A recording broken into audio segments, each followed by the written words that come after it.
Pai, nós te apresentamos a vida dos teus servos, Deus.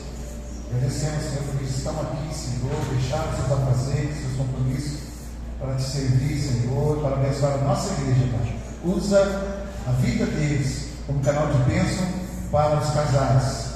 Nós te louvamos e cremos e sairemos aqui abençoados pela tua palavra, Senhor.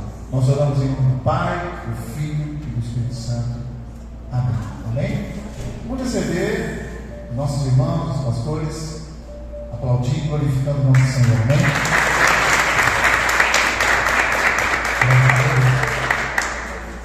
Abra a palavra de Deus, você que trouxe Mateus capítulo 6, versículo 33. Buscai, pois, em primeiro lugar o reino de Deus e a sua justiça, e as demais coisas vos serão acrescentadas. Amém? Podei vos assentar. Não coloque sobre o teu cônjuge a responsabilidade de te fazer feliz, de te fazer uma pessoa plena e completa. O cônjuge vem para somar na alegria de Deus na tua vida. Porém, só Deus, através da pessoa do Espírito Santo, pode preencher a necessidade da tua alma. Você pode alcançar sucesso financeiro, ser bem sucedido no teu trabalho, na tua empresa, no teu negócio. Você pode conquistar o cônjuge dos teus sonhos, ter atenção, ter respeito, ter amor, ter filhos lindos, saudáveis e maravilhosos, conquistar aquilo que o teu coração deseja. Porém, estas coisas, embora sejam bênçãos de Deus, que trazem alegria à nossa vida, só Deus pode te completar e te fazer uma pessoa plena e feliz. Tem pessoas doentes na alma, excessivamente carentes.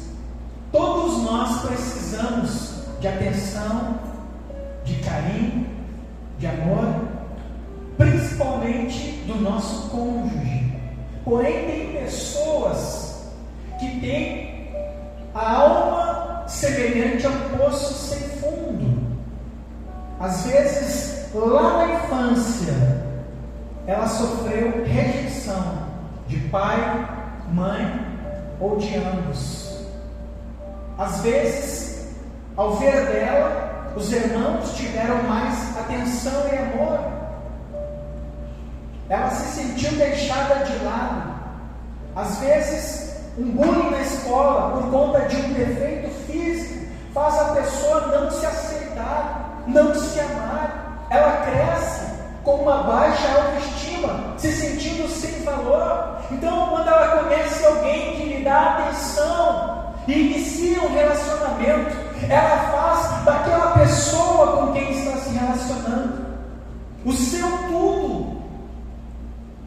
Ela cobra carinho, atenção, liga para a pessoa no trabalho de manhã, no intervalo, de noite, e acaba sufocando. Por mais atenção, por mais carinho, por mais amor que ela receba, nunca será o suficiente.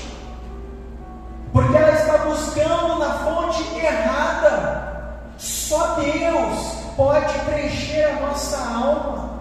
Então, o primeiro conselho que o Senhor Jesus dá para que nós sejamos felizes e tenhamos uma vida bem-sucedida é buscar a presença de Deus em primeiro lugar. Só Ele pode te preencher, curar as feridas da tua alma e te fazer emocionalmente saudável para iniciar um relacionamento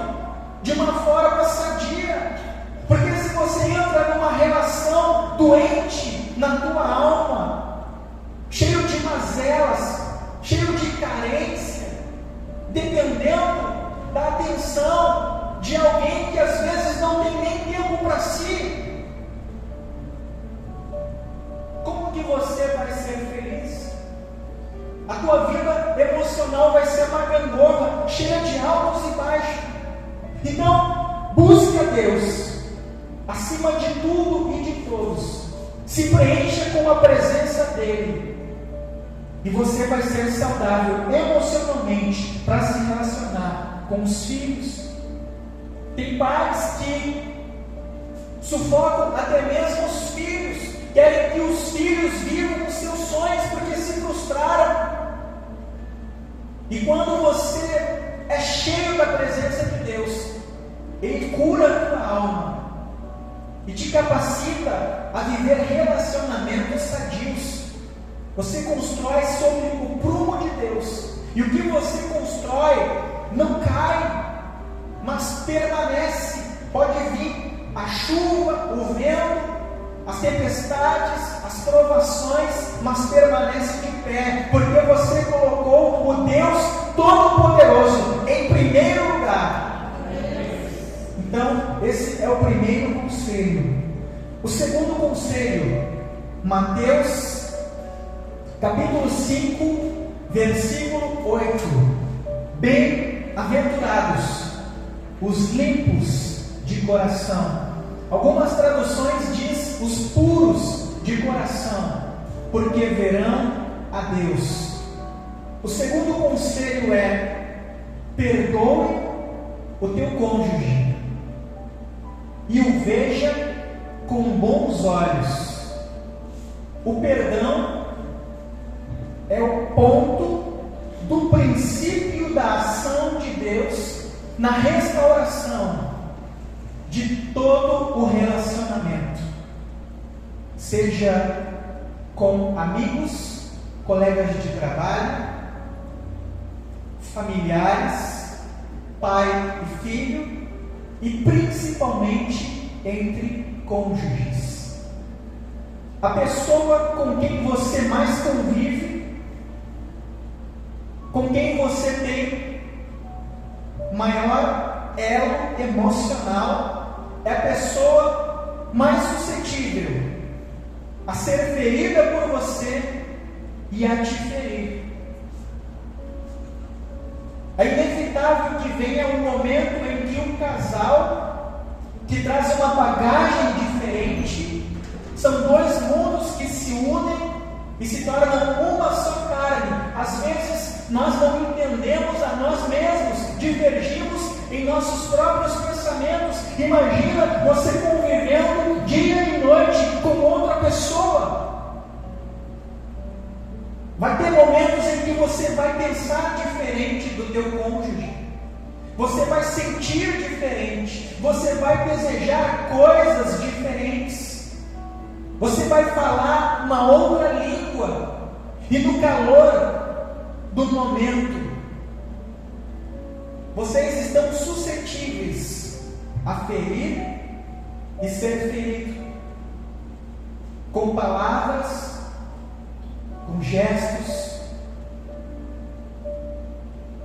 Porém, o casal que vive por completo a história escrita pelo dedo de Deus, que vive o juntos para sempre, não é o casal mais bem sucedido financeiramente, que posta foto no Facebook em viagens para o exterior,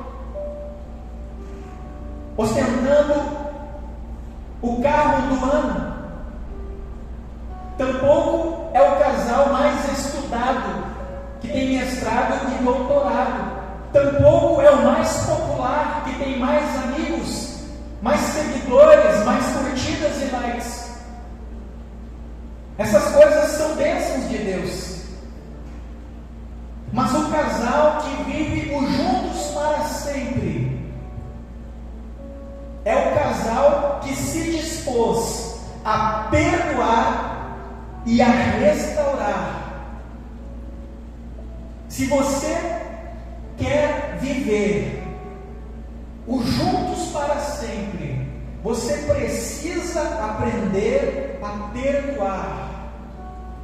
Jesus disse que não se coloca vinho novo em odres velhos. Da mesma forma, não se remenda roupa velha com tecido novo, porque dessa forma se perderiam os odres, o vinho e a roupa. O que ele está querendo dizer é que você não pode viver o novo de Deus, um tempo de paz, de realização em família, de conquista, de resposta de oração, se o teu coração estiver cheio de sentimentos do passado, mágoas, tristezas, porque nós somos cooperadores da ação de restauração, edificação e propósito de Deus com o Espírito Santo. O que Deus tem para fazer na tua família, na vida do teu cônjuge, dos teus filhos e através de você na igreja e no mundo, não é uma obra unilateral do Espírito Santo, porque não somos robôs, somos pessoas dotadas de inteligência, capacidade, poder de decisão, que agimos em concordância com o Espírito Santo e a palavra de Deus. Então, muitas vezes, o Espírito Santo usa a nossa vida para transformar a vida do nosso cônjuge e dos nossos filhos. Porém, muitas pessoas, ao invés de se unirem ao Espírito Santo, buscarem nele sabedoria, buscarem nele maturidade, se deixam guiar pelas emoções, se deixam dominar pelos sentimentos, e ao invés de serem auxiliadoras do Espírito Santo na obra de restauração, são atrapalhadoras de Deus. O Espírito Santo, ele age de forma paulatina, gradativa, contínua, a transformação de Deus, para que o casal, a família seja como Deus deseja. Leva tempo, não é uma mágica, é um trabalho, uma construção. E nós fazemos parte dessa obra de uma forma ativa. Então, seja sábio, seja inteligente, seja cooperador da obra de Deus. Às vezes Deus está trabalhando na vida do cônjuge e nós, movidos pela ânsia de ver a obra completa, no primeiro desentendimento, trazemos erros do passado. Há 3 anos, 5 meses e 3 dias, você me feriu, você disse aquilo, você me negou o que eu te pedi, você me machucou. E nós precisamos perdoar e deixar no passado aquilo que pode atrapalhar o presente e o futuro que Deus quer escrever na nossa história. Jeremias disse: eu quero trazer à memória apenas aquilo que me traz esperança. Quem vive de passado é museu. Não adianta você pedir a Deus: restaura meu casamento, restaura a minha família, e quando Ele começa a trabalhar, você quer trazer o passado, os erros, as falhas de arrasto, e assim você torna o impossível viver o novo. Então perdoe, não permita que o passado destrua o presente e o futuro que Deus quer que você viva com o teu cônjuge. Amém, igreja? E mantenha bons olhos com relação ao teu cônjuge, porque a partir do momento em que você deixar o inimigo fazer você ver o teu cônjuge com maus olhos, você só foca o defeito, você só foca os erros, Você só foca as falhas. Você torna o lar um inferno, desagradável. Você e o teu cônjuge se afastam emocionalmente e fisicamente. Então você tem que pedir para Deus ungir os teus olhos com o colírio santo, para que você veja o teu cônjuge com bons olhos. A Bíblia diz que nós devemos amar a nossa esposa como Cristo amou a igreja e por ela se entregou. Imagina se Cristo olhasse para a igreja e focasse os erros, as falhas, os defeitos, as imperfeições, não estaríamos aqui. Mas quando Ele nos vê, Ele vê virtude, Ele vê coisas de valor. Então, veja o teu cônjuge com bons olhos. Quem vê o cônjuge com maus olhos se torna um crítico, um murmurador, alguém desagradável, alguém cujo cônjuge não tem prazer em estar na sua presença. A Bíblia diz que é melhor morar no deserto do que junto de uma pessoa iracunda, briguenta, ranzinza, de mau humor. A Bíblia diz que até o tolo, quando se cara, passa por sábio e entendido. Então, perdoe sempre. Esteja sempre disposto a restaurar. E mantenha bons olhos com relação ao teu cônjuge. Amém? Eclesiastes capítulo 8, versículo 5. Aquele que guarda o mandamento não experimentará o mal, e o coração do sábio discernirá o tempo e o modo, ou como e quando. Muitas vezes você não erra naquilo que você reivindica do teu cônjuge. Você analisa a relação, você detecta pontos onde há falha, aonde precisa de melhoria, e você chama o cônjuge para uma DR. DR para a mulher é discutir a relação, para o homem é deu ruim. E na hora de falar, muitas vezes nós erramos, ou no momento que escolhemos para falar, porque escolhemos um momento em que o nosso cônjuge está física e mentalmente cansado. Às vezes acabou de chegar do trabalho, entrou na porta e você parece uma metralhadora descarregando os problemas da semana, um após o outro. Não é o momento mais adequado. Deixa a pessoa tomar um banho, trocar de roupa, sentar, comer alguma coisa, relaxar. E quando você perceber que a pessoa está relaxada, respirou, descansou, você começa o diálogo. Muitas vezes nós não erramos naquilo que nós falamos a coisa certa. Eu sei que estou certo, por A e mais B, como 1 mais 1 é 2, eu estou certo. Porém, muitas vezes erramos na maneira de falar, falamos a coisa certa da maneira errada, porque nos tornamos o Senhor da razão e da verdade. E falamos num tom alto e agressivo, gesticulando com braveza.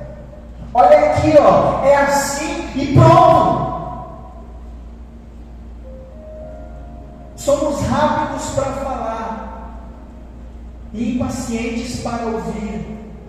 A Bíblia diz que nós devemos ser sábios, pacientes no ouvir e tardios no falar, porque na multidão das palavras há pecado. Então, quando eu deixo as emoções me guiar, eu falo como um tolo.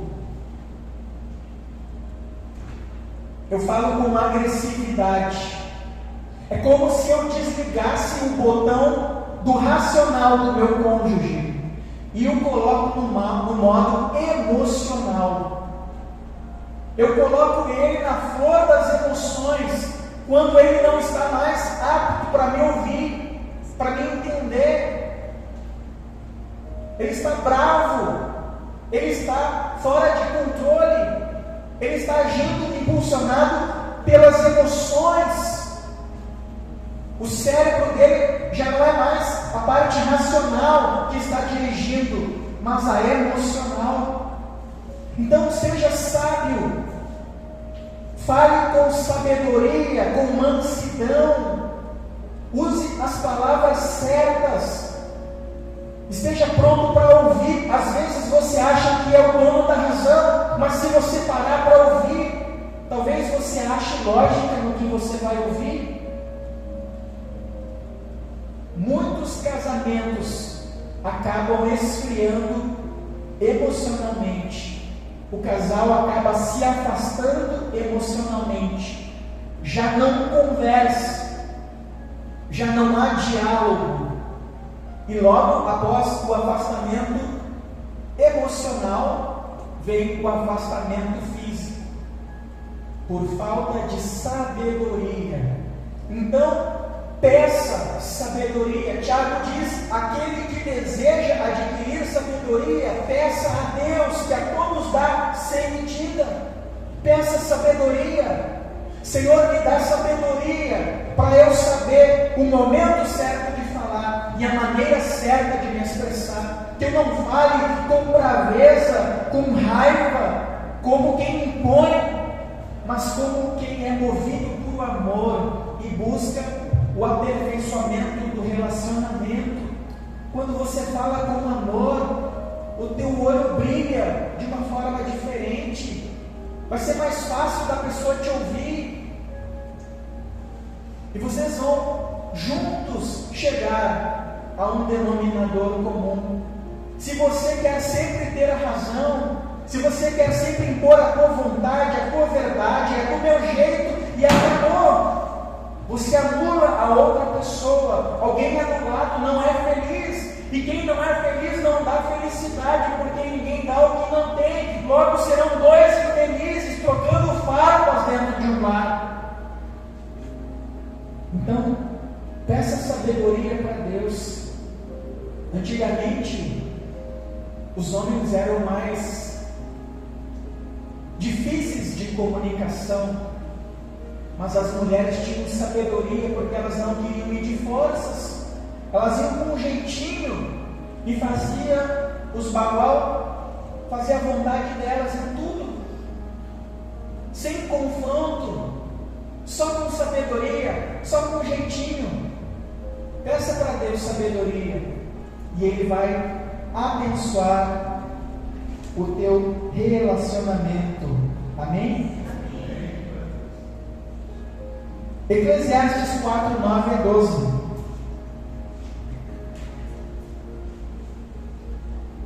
Melhor é serem dois do que um, porque tem melhor paga do seu trabalho.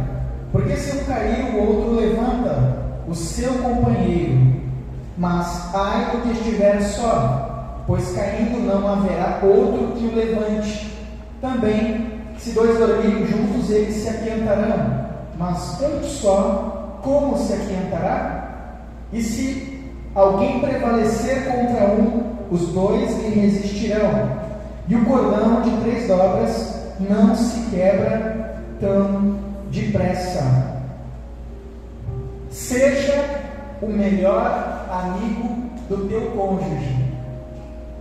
O melhor amigo de quem é casado não tem que ser o colega da escola, da faculdade, do trabalho, o vizinho, o amigo de infância. tem que ser o cônjuge. Os dois se uniram em Cristo e se tornaram uma só carne. Então, você tem que ser para o teu cônjuge aquilo que você deseja ter dele.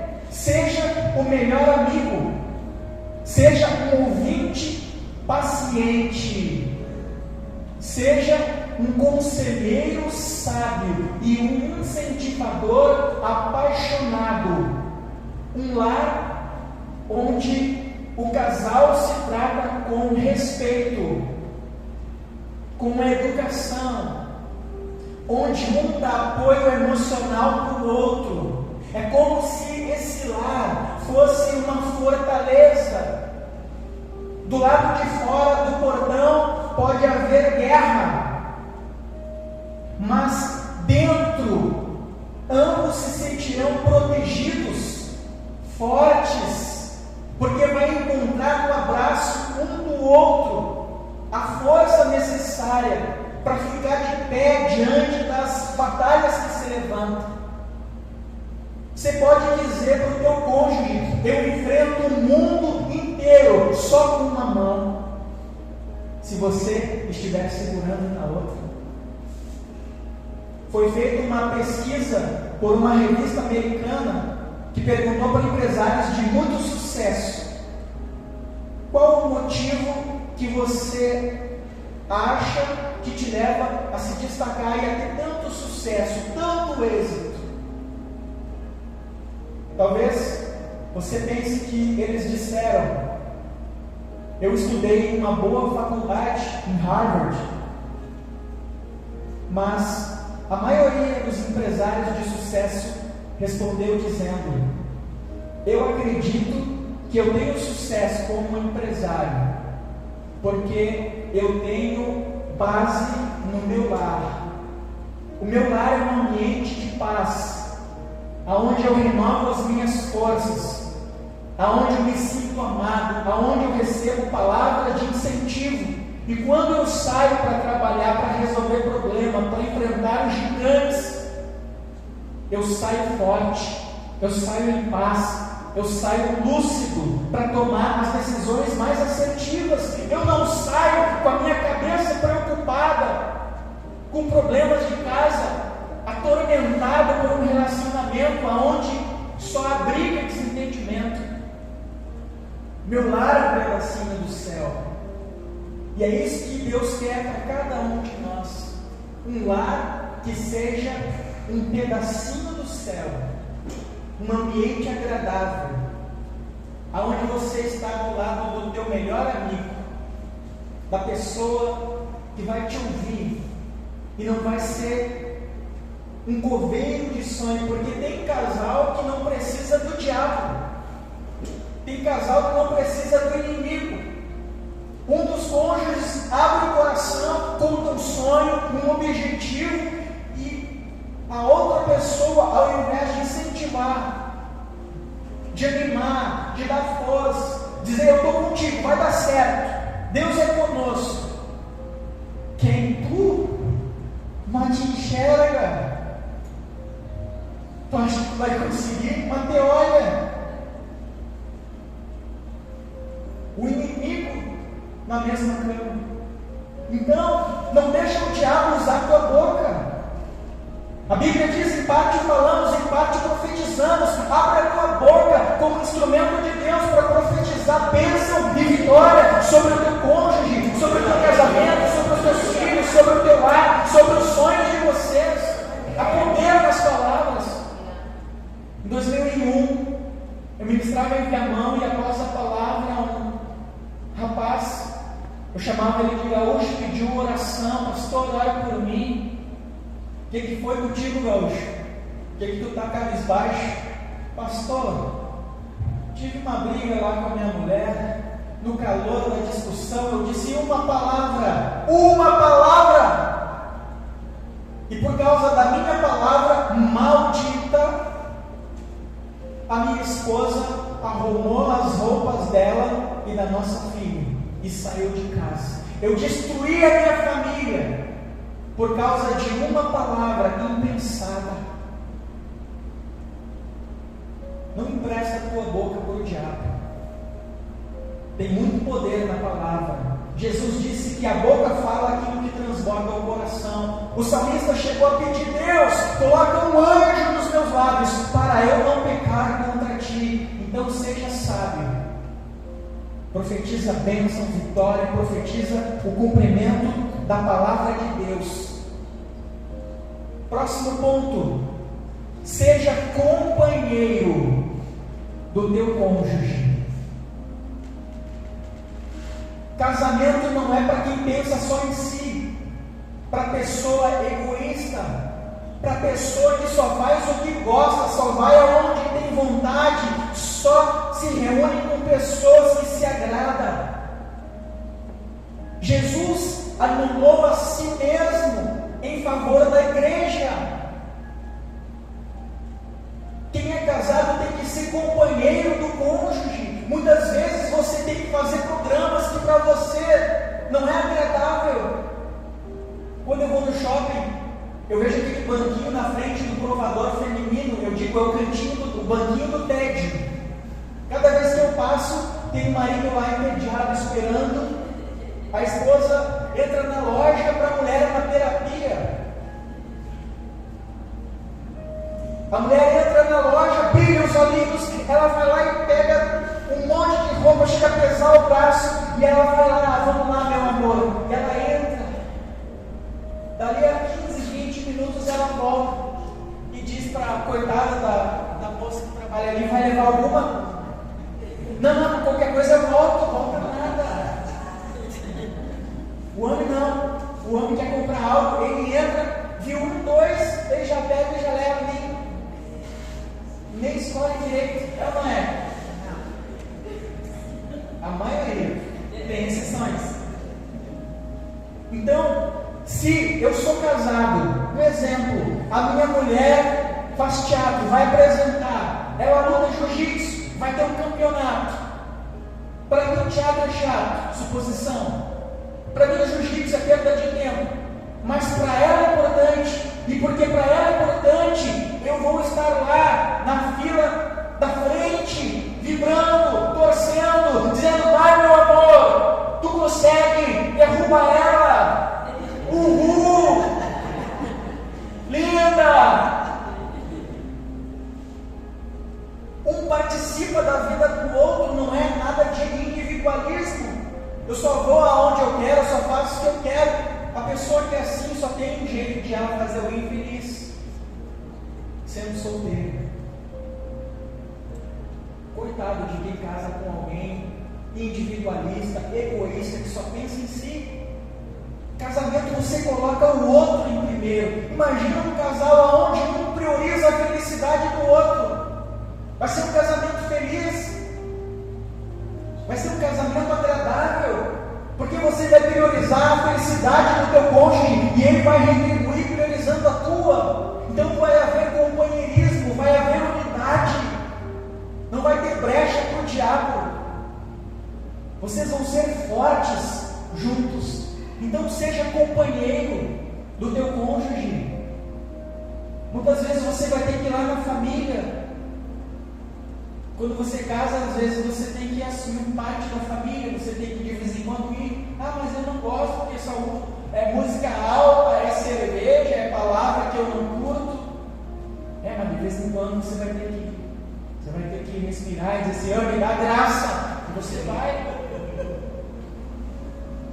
Porque você faz parte da vida do teu cônjuge. Você tem que priorizar a felicidade do teu cônjuge. E quando um prioriza o outro, vocês dois vão se completar e ser felizes. Efésios 5:25. Vós maridos, amai vossas mulheres, como também Cristo amou a igreja e a si mesmo se entregou por ela. Ajude o seu cônjuge nas tarefas de casa. Para quem não cuida das tarefas do lar, pode parecer que é algo irrelevante, fácil, mas é muito cansativo. Exige muito de uma pessoa cuidar de uma casa. Você tem que lavar a louça, secar a louça, guardar a louça, e você vai ali e recebe um correio. Quando você volta, brotou 2 copos, 3 xícaras.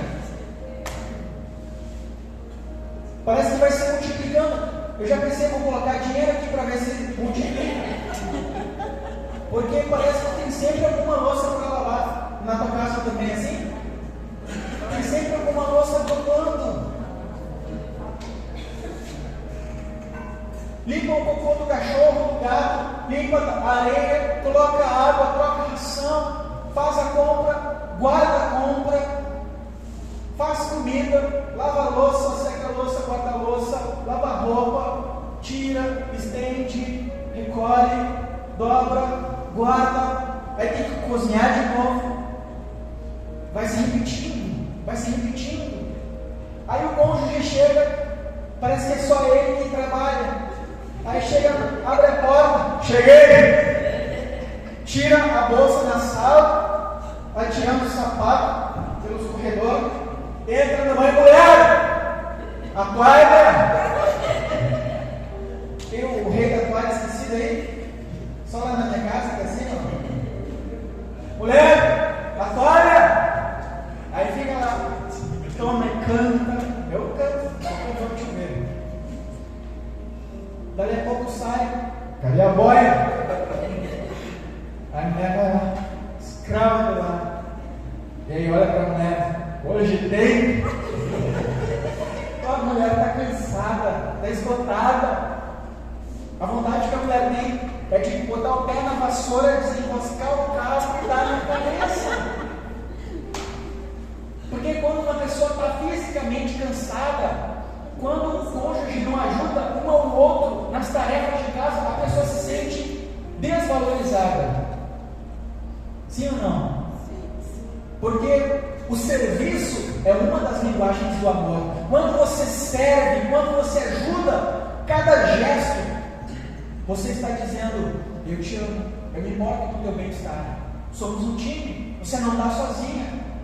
Pode parecer bobagem, mas isso é muito importante. E muitos casais estão se afastando emocionalmente e fisicamente, porque o cara podia ganhar, o dele não ganha.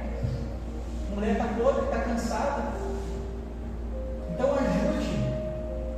Ajudar nas tarefas de casa, cozinhar, lavar uma louça, não torna um homem menos homem. Ao contrário, vai fazer você ser alguém de valor, um exemplo. Cada gesto de carinho que você tem com a tua esposa, ajudando nas tarefas de casa, é uma declaração de amor. Você não está sozinho, eu me importo contigo, eu te amo, eu quero te ver bem. Nós somos um time. Isso une, isso traz unidade, isso faz a pessoa se sentir valorizada, amada. Sim ou não? Sim. Outra coisa, não usa os teus filhos para ferir o teu cônjuge. Filho não é arma. O filho precisa ver no pai e na mãe um exemplo. Precisa ver o lar como um lugar de segurança, onde ele está protegido, amado. O pai tem que ser uma referência, a mãe tem que ser uma referência. Agora, se cada briga que você tem com o teu cônjuge, cada desentendimento, você vai lá e começa a colocar a criança contra o cônjuge, você não está prejudicando o teu cônjuge, você está prejudicando o crescimento emocional do teu filho. Você está criando uma pessoa insegura que vai ver o relacionamento como um lugar tóxico, ruim. Foi feito um estudo, já entrando num outro tópico, por conta do tempo. Casais que se divorciam, o filho do casal que se divorcia produz menos hormônio dopamina, que é o hormônio que cria laços de afeto, que faz a pessoa criar pontes, criar relacionamentos de afeto, seja amizade, seja de amor, para construir um casamento feliz, uma família. E a criança se sente culpada, mesmo que ela não tenha culpa, ela sofre o peso de se sentir culpada pelo divórcio dos pais, e ela tem mais propensão a ter depressão, a usar bebida alcoólica ou drogas, e ela tem mais dificuldade de se relacionar. Então ela vai ficando uma criança que cresce um adulto isolado, solitário, que vai ter dificuldade de casar, porque para não se ferir, ela se fecha, ela constrói muros ao invés de pontes. Então, quando você coloca o teu filho contra o teu cônjuge, mesmo que você tenha uma certa razão, você está prejudicando o teu filho. Se você vê que, outra coisa, não tire a autoridade do teu cônjuge diante dos teus filhos. Se tiver alguma divergência, fora dos olhos dos filhos, conversa, alinha. Mas diante dos filhos, apoie a decisão um do outro, com coerência, com sabedoria, com maturidade. Tem pai que parece que é a criança da casa, é imaturo. Amém? Se tem alguma divergência, conversem. A criação dos filhos é responsabilidade de ambos, pai e mãe. Não tente trazer só para ti. Não, é do meu jeito, ponto, não. É pai e mãe, ambos têm direito e têm autoridade para ensinar. Vocês têm que ter maturidade de conversar e decidir juntos. Quando você tira essa autoridade, você está ferindo princípios que podem destruir o teu casamento. Amém? Você tem que ser sábio. 1 Coríntios capítulo 7, versículo 2 ao 5. Pastor, o senhor vai falar de sexo no púlpito da igreja? Misericórdia! Se o apóstolo Paulo usou o capítulo todo para falar de sexo, por que nós, pastores e líderes que precisamos ensinar o rebanho, não podemos falar e ensinar? Olha só o que diz: mas por causa da fornicação, desejo fora de controle, cada um tem a sua própria mulher, e cada uma tem o seu próprio marido. O marido pague à mulher a devida benevolência, e da mesma sorte a mulher ao marido. A mulher não tem poder sobre o seu próprio corpo, mas tem o marido. E também da mesma maneira o marido não tem poder sobre o seu próprio corpo, mas tem a mulher. Não vos priveis um ao outro, senão por consentimento mútuo, por algum tempo, para vos aplicardes ao jejum e oração, e depois ajuntai-vos outra vez, para que Satanás não vos tente pela vossa intemperança ou domínio próprio.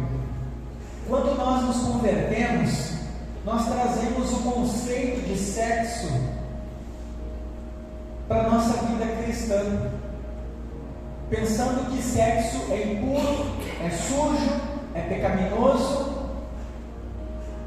Mas o sexo dentro do casamento, dentro do propósito estabelecido por Deus, revelado pela sua santa palavra, é bênção de Deus, é mandamento, une casal. A pessoa que dentro do casamento tem uma vida sexual sadia e ativa, fisicamente, ela baixa os hormônios do estresse, ela está menos suscetível a várias doenças, ela fica relaxada, desestressada. Já viu aquele colega chato, aquela pessoa que fica buzinando no trânsito? Parece que ela vai buzinar e o carro vai simplesmente desaparecer. Parece que o xinhão, carro, xinhão, desaparece. Provavelmente essa pessoa não está ganhando a benevolência. Está ruim a coisa para ela. Uma pessoa que está em dia, querido, ela anda assim, ela anda sorrindo sem saber nem o porquê. Ela anda sorrindo, ela não tem tempo para se encarnar no colega, para fazer a vida do outro inferno. Ela está na paz, ela está light. O sexo é para o casal. Ele é uma bênção, ele é saudável, ele protege de muitas doenças, de estresse. O casal que não tem relação sexual, que se nega um ao outro, ou que faz do sexo uma moeda de troca. Até eu faço, mas o que eu vou ganhar? Vai fazer aquilo? Isso é errado. Isso acontece muito. E isso é errado. Isso pode destruir o casal. Quando você se nega para o teu cônjuge, você expõe o teu cônjuge a ser tentado. Quando nós fomos criados por Deus, Deus colocou em nós hormônios, rima com demônios, que não se convertem. E quando você entrega a vida para Jesus, o teu nome é escrito no livro da vida, o Espírito Santo conecta o teu espírito a Deus, te torna uma nova criatura, você passa a andar em novidade de vida, servir a Deus, servir a igreja, falando em línguas, evangelizando, ganhando almas. Só que o teu corpo não se converteu, ele tem necessidades que por Deus se colocou para serem supridas no casamento. Nós não somos anjos, infelizmente nós somos pessoas que estão no corpo de barro sujeito à falha. E Deus quer que no casamento nós venhamos nos realizar de todas as formas, inclusive no sexo. Sabia disso? E quando eu me nego para o meu cônjuge, não é um dia que você cansou, está com dor de cabeça, isso daí acontece. Mas quando isso é algo frequente, que passa ali, passa uma semana, passou de uma semana e já está errado. Passou de uma semana e está errado. Você está expondo o teu cônjuge por causa da necessidade física, biológica, dos desejos. Você está expondo. Tem um versículo que diz assim, ó, aquele que está com fome, até aquilo que não tem gosto parece saboroso. Você está expondo a pessoa a buscar suprir a necessidade dela de uma forma que Deus condena. Hoje tem bilhões de pessoas escravas da pornografia, da masturbação, porque elas não se realizam sexualmente dentro do casamento.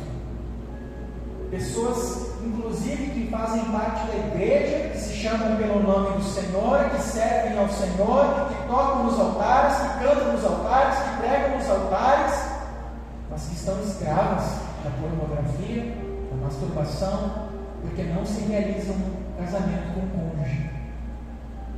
E isso é sério. Então você tem que fechar essas brechas. A Bíblia diz, Paulo, movido pelo Espírito Santo: mulher, o teu corpo não pertence a ti, pertence ao teu marido. Marido, o teu corpo não pertence a ti, pertence à tua mulher. Não se negue um ao outro, a não ser por um propósito de jejum e oração, mas depois se unam logo, ou seja, desliga a luz, benevolência, para que Satanás não vos tente por causa da incontinência do desejo desenfreado. A pessoa vai andar dando de desejo, e o diabinho vai ficar ali. Abre o vídeo, se resolve tu mesmo. Aí a pessoa começa a assistir pornografia, e o diabo planta semente e faz ela ter desejos que ela não tinha até então. Daqui a pouco ela assiste um vídeo, o cérebro dela produz dopamina, ela vai para a masturbação. Daqui a pouco ela precisa mais tempo de vídeos mais fortes, porque ela vai acostumando com aquilo, já não faz efeito que nem a droga. Você sabia que o vício da pornografia e da masturbação se equivale ao vício da heroína? Você já ouviu falar disso? Foram feitos estudos, porque a pornografia, o próprio cérebro produz a droga, que são hormônios que são produzidos em níveis muito acima do normal, que dão à pessoa uma sensação de excitação, de prazer, uma descarga muito forte. É que nem quando a pessoa usa uma droga que ela tem aquela descarga de prazer, de bem-estar, aquela vibe, aquela viagem. Só que cada vez que ela vai usando, o corpo dela vai se acostumando e ela precisa aumentar a dose. Então, aquele vídeo normalzinho não serve. Daqui a pouco ela está vendo vídeo de sexo grupal, sexo com animal, sexo com criança, sexo com pais, sexo. E aí ela começa a ter desejos, impulsos para fazer coisas que ela não fazia. Daqui a pouco ela já está se relacionando com um colega de trabalho, com alguém da igreja. Eu já vi pessoa da igreja largar o esposo e assumir um relacionamento com quem era a pessoa que estava adulterando. Então, você tem que fechar essas brechas. Se você, pastor, mas eu não sinto desejo nenhum, talvez pode ser um problema hormonal. Eu te aconselho, vai no médico, faz um exame para ver se você tem os hormônios nos níveis normais, porque às vezes, se você tomar uma medicação, os hormônios voltam a um nível normal, porque não é normal uma pessoa não ter desejo. Pode ser um dia, né? A pessoa está cansada, está muito estressada, mas não ter nunca, ou não ter quase nunca, não é normal. Então procura. Às vezes pode acontecer que o problema é hormonal, pode se resolver no médico. E isso é sério, irmãos. Quando você se nega continuamente para o teu cônjuge, você destrói a autoestima dele ou dela. Às vezes eu faço isso sem vontade mesmo. Estou brincando.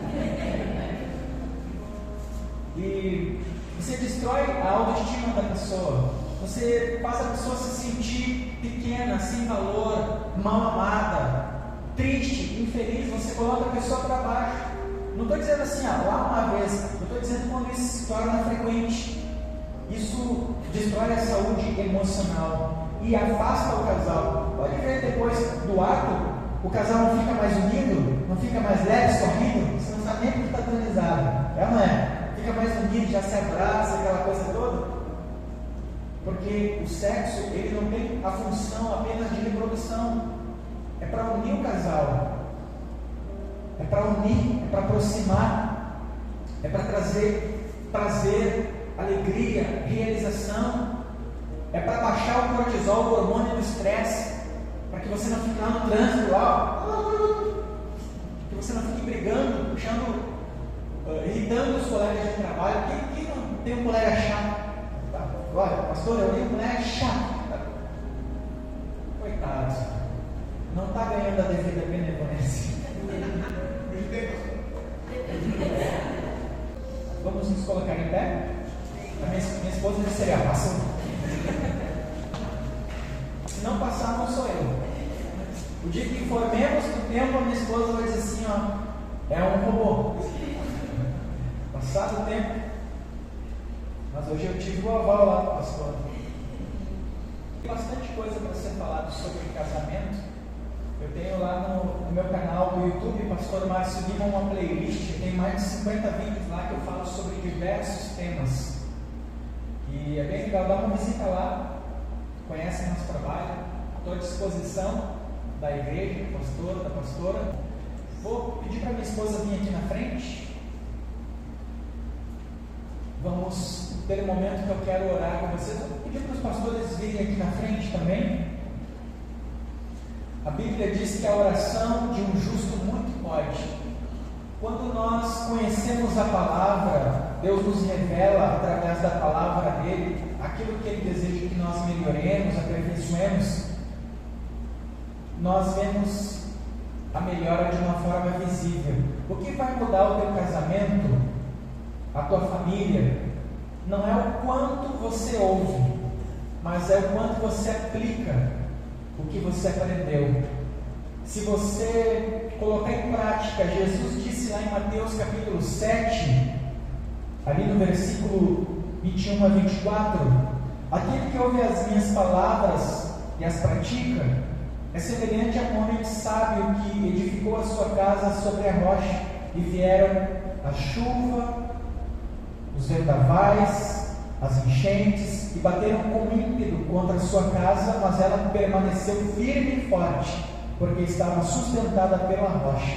Mas aquele que ouve e não pratica a minha palavra é semelhante a um homem insensato que construiu a casa sobre a areia, e vieram as chuvas, as enchentes, o vento forte soprou e a sua casa caiu, ficando completamente destruída.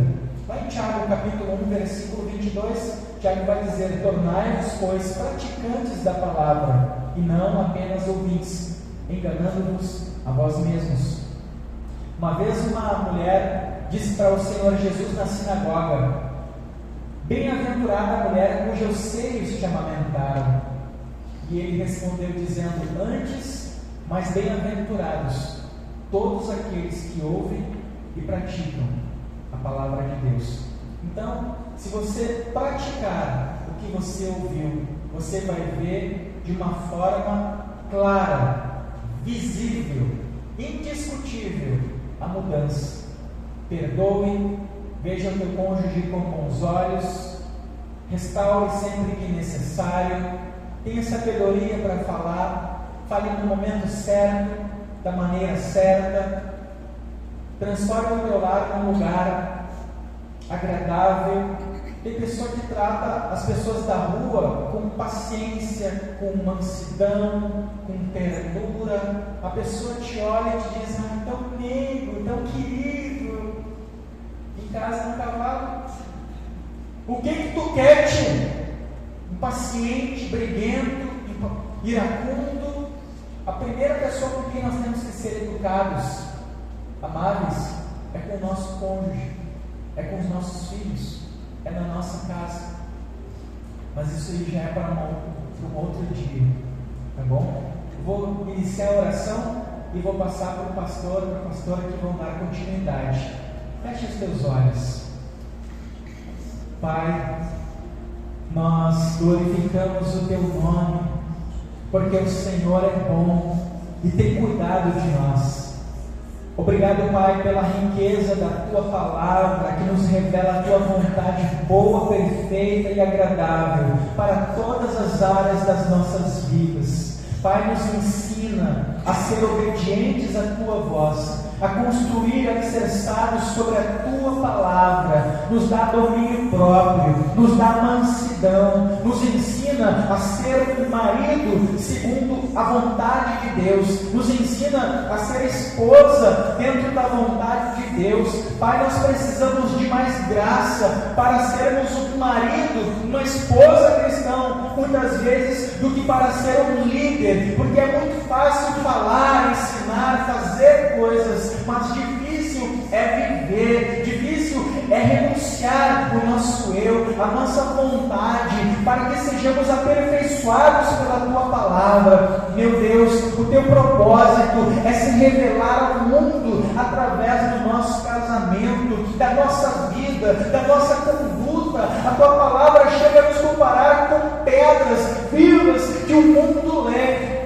que o mundo possa ver Cristo no nosso casamento, que o nosso lar seja um pedacinho do céu, que todos que olharem para a nossa família, para os nossos filhos, para o nosso casamento, vejam que somos diferentes, porque o Senhor tem sido colocado em primeiro, andamos no temor de Deus. O Senhor é quem protege, é quem provê, é quem envia. O Senhor é o terceiro cordel da corda que não se rompe. O Senhor é o Deus que nos sustenta. Então, meu Pai, que a partir de agora essa pessoa haja diferente do casamento dela, que ela não se apegue com erros do passado, mas que ela coloque agora como se fosse uma folha em branco e se dispõe a escrever uma nova história, a viver um novo, a ser guiado pelo Espírito Santo e pela palavra. Que ela não fique com mágoas, mas que ela libere perdão, que ela libere, Pai, e abra espaço para o novo de Deus. Aleluia, Senhor. Meu Deus e meu Pai, nós te apresentamos cada casamento, Senhor. Senhor, vem restaurar, Senhor, cada casamento, por necessidade, Senhor, de cada casal, Pai. Nós não sabemos que muitos casais estão passando, mas o Senhor conhece, Deus Espírito, Senhor. Vem entrar, Deus, com atenção em cada relacionamento, Pai. No nome de Jesus. No nome de Jesus. Quero convidar cada casal, vir aqui à frente, nós queremos tocar em você, abençoar a tua vida. O problema que você está enfrentando no casamento, na família, enfim, nós queremos abençoar em nome de Jesus. Você fique frente do teu cônjuge, em nome de Jesus. Deus é o maior interessado. E se você quiser ficar abraçado, não tem problema. Deus é o maior interessado nesse relacionamento. Foi Deus que abençoou desde o início desse relacionamento. Foi ideia de Deus, foi plano de Deus, propósito de Deus que uniu vocês. E o Criador, o Deus que inventou o casamento, que criou isso, é esse Deus que nós estamos recorrendo hoje, para que Ele venha com o seu Espírito Santo renovar essa união, venha trazer, suprir a necessidade de cada casal. Pai, nós abençoamos cada casamento em nome do Pai, do Filho e do Espírito Santo. O Senhor venha inspirar este homem a ser marido, segundo a palavra de Deus, que ama a sua esposa assim como Cristo ama e amou a sua igreja, e a esposa seja a mulher sábia descrita na Bíblia, que edifica o seu lar, que é auxiliadora, que abençoa o seu lar.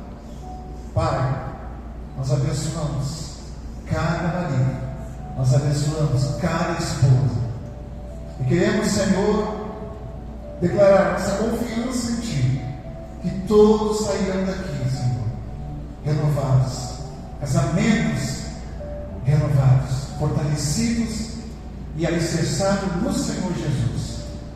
Pai, nós te agradecemos por cada casamento aqui presente e oramos em nome do Pai, do Filho e do Espírito Santo. Amém. Dá um abraço aí, beijo. Se é o momento de pedir perdão, esse é o momento. Se é necessário conserto, esse é o conserto, esse é o momento do conserto. A palavra foi pregada, foi ministrada. É possível ter um casamento feliz.